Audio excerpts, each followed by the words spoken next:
ושמנו אות מעצמו, אנכית והמגה אופקית. כן. אם יש 10 מגה... זה בערך 897 קילו. הנה החישוב בזמן שבו אין את הסיגנל, לבין מדידת הספק באמת שיש לפולס, שזה מינוס 30. אז זה ההדגמה של זירו סטן. שכם, אלה מתים ואלה מסתכלים ולשם.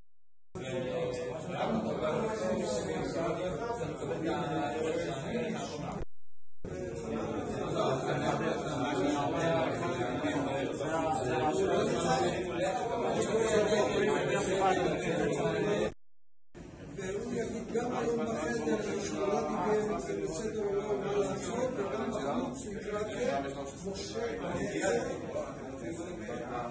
שצעיר בעבר, שגם